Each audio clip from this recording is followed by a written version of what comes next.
We're a few days away from the release of Paralives, and we're going to look at why Paralives could be considered a game development inspiration.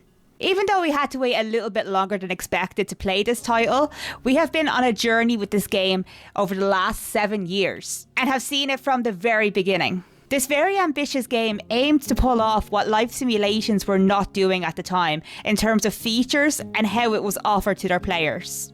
In 2019, a very mysterious game appeared on YouTube. Not much was said about it, no website, no purchase link, just a little demo of a game that was currently in the works. The video showed build mode gameplay similar to The Sims, but pulling off features that The Sims could not do. The video showed build mode gameplay similar to The Sims, but pulling off features that The Sims could not do, such as the player using a click and drag feature to readjust the size of the windows. It was like The Sims, but with double the design options. The video was uploaded by a Canadian developer named Alex Massé. He wanted to create a life simulation game with an idea of providing what current games were missing. In the beginning, this was simply a more advanced version of build mode, but later we saw it was actually so much more. Alex had the intention of creating a game and developing it through DLC with no paid expansion packs, and most features will be included in the base game. On June 28, 2019, an ambitious tweet appeared online. "Let's do this." The first tweet from a small account that was about to leave their mark on the gaming community. In the same month, mysterious gameplay appeared on YouTube, a small account showcasing a build mode that most life simulation players could only dream about. The windows and curtains were being resized with a simple click and drag, and when you felt it stop there was another video showcasing curved walls and an advanced architect mode. This was a feature The Sims was lacking at the time and something that players really wanted. Just when you thought it couldn't get cooler, it did. Another video appeared that can only be described as a build mode for the neighbourhood. You could section off land, create custom addresses, and each land could be of any shape and size and be divided into its own value.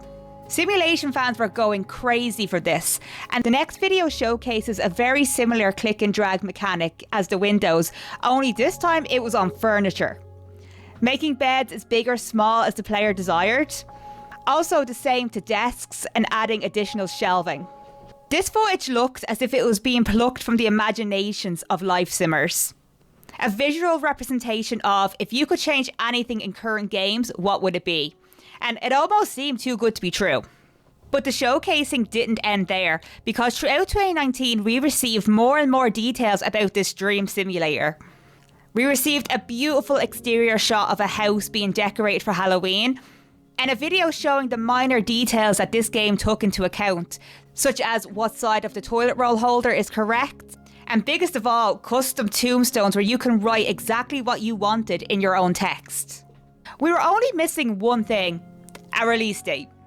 What was more mind-blowing than this impressive gameplay was that the artist behind it was a solo developer who was taking on this project all by himself. Alex Massé is a Canadian game developer with multiple projects and game jams under his belt. He was passionate about his work and clearly loved what he was doing. This was a very ambitious project for Alex to take on. His biggest competitor was EA and the Sims franchise, but Alex was dabbling with a life simulation with good intentions. He wanted to create a life simulation that included the things The Sims didn't have at the time. He wanted to include features for free that other games locked behind paywalls, such as pets and weather. There was no release date, and Alex had no idea how long this project would take. But he had completed the foundation, and he was taking on the project feature by feature and bringing us along for the rides. The early previews took the gaming community by storm, with each video hitting almost 500,000 views. The message was clear: people wanted what Alex was offering. Alex was spoiling us and showing off more customization options, including a colour wheel, which was a much loved and missed feature from the Sims 3 build mode in Create a Sim. Alex even used Untitled Goose Game to build a prototype of what his version of Create a Sim would be like. In October 2019, Alex made an announcement. The game had picked up so much hype and support on Patreon that he was ready to start building a team. He was looking for a 3D designer and animator to team up with him, and the desired character needed to have two things: game design experience and a love for simulations. This did not mean faster production, but the fact that this little project was ready to take on staff was a huge deal. It wasn't just teasers and previews. Alex also wanted the community to be involved in the development by posting online polls about naming the game's features. With the community's help, currency became known as Paralives, and the people became known as Parafolks. And his version of Create a Sim was going to be called the Paramaker. In 2020, development was going smoothly. There was a small team building around Paralives, with some of the team even planning on moving from France to Canada to dedicate their time to the game. However, the world was soon brought to a grinding halt as a result of the COVID-19 pandemic. Work on Paralives slowed, but shifted to the work from home route, with the team working remotely and attending video call meetings.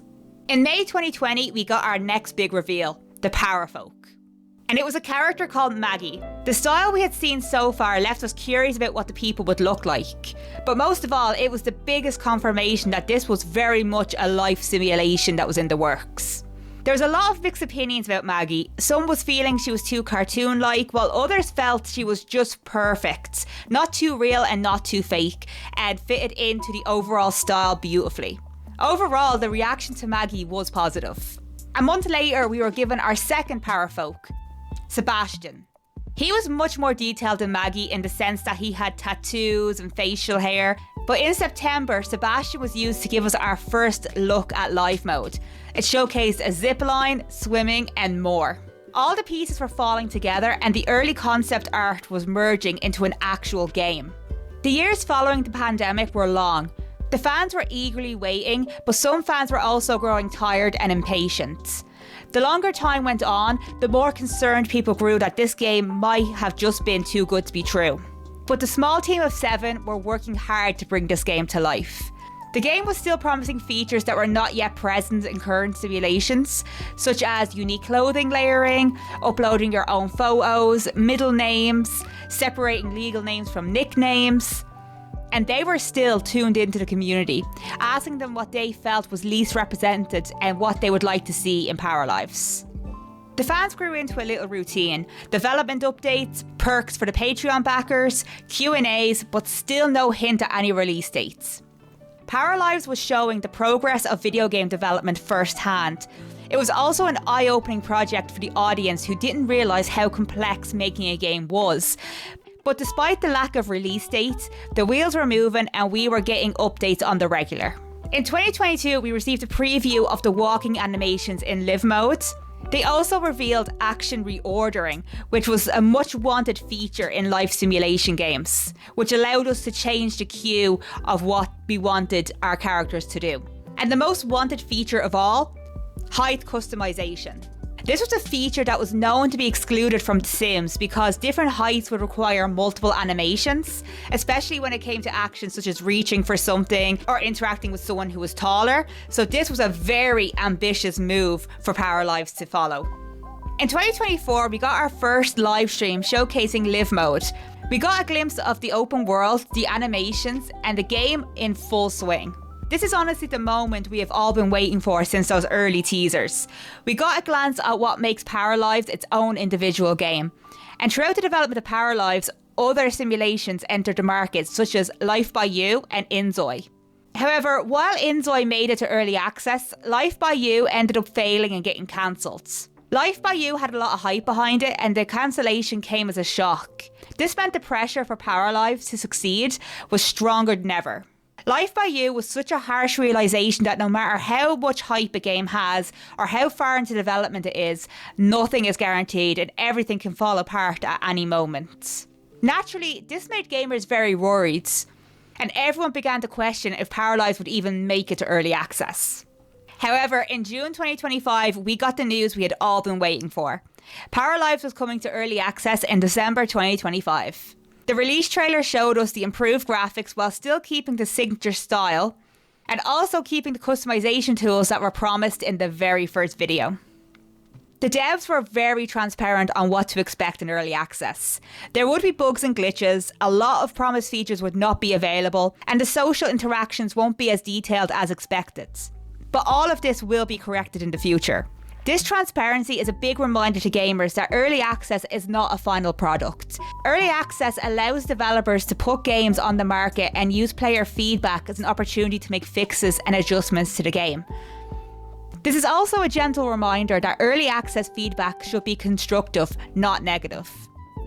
The hype was next level as the release date got closer, but unfortunately, gamers were going to have to wait a little bit longer.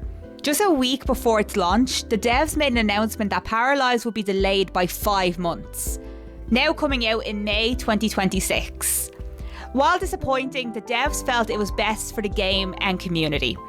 Live mode was not functioning to the quality they wanted, and to ensure player enjoyment, a delay was the only option. This was met by a mixed reception. A lot of the fans were understandably upset, but a lot of the Patreon backers supported the decision. Patreon had exclusive access to previews, and they believed the game could use more polishing before the release. Any game entering the market needs to make a solid first impression on its audience, which is why the best quality possible is essential. The major issue with early access is the game is at risk of getting bad feedback for missing features and lacking gameplay, which can be considered a little unfair when behind the scenes the game is still a work in progress and all issues being criticised will be patched up in time. In those 5 months, the devs were working hard on live mode, and the improvements were noticeable. With more live mode interactions, walking animations, and detailed looks at the interactions between the different life stages, Paralives was set to bring us the open world vibes that The Sims 3 once gave us. The minor details of the interactions and the personalisation are sure to allow players to add their own custom flair to their gameplay experience. And here we are now in May 2026, and we are only a few days out from the release of Paralives. After almost 7 years, this has been a truly inspirational journey. From small beginnings to a product with so many details, and that is aiming to be the new life simulator. All of this was accomplished by just one developer and a small team he built along the way. Day one release is expected to have an open world, shops, restaurants, builds, fires, career progression, personality traits, relationship development, aging, death and families, and features such as weather, seasons, pets, cars, social events and story progression all planned for later in early access. The devs have said there won't be hours of gameplay in the early access build. However, build mode, design tools, and the early features say otherwise. Without a doubt, this game is not only a huge event for simulation gamers, but it also serves as a reminder that if you have the passion, you can accomplish anything you want to create. So what do you think? How long have you been following Paralives for? And are you going to be getting the early access build? Let me know in the comments because I would love to read them. And a huge congratulations to the developers for their work on Paralives and for getting it to early access. This is an incredible achievement and truly inspirational. I'm excited to play Paralives on launch day, and I will see you guys then.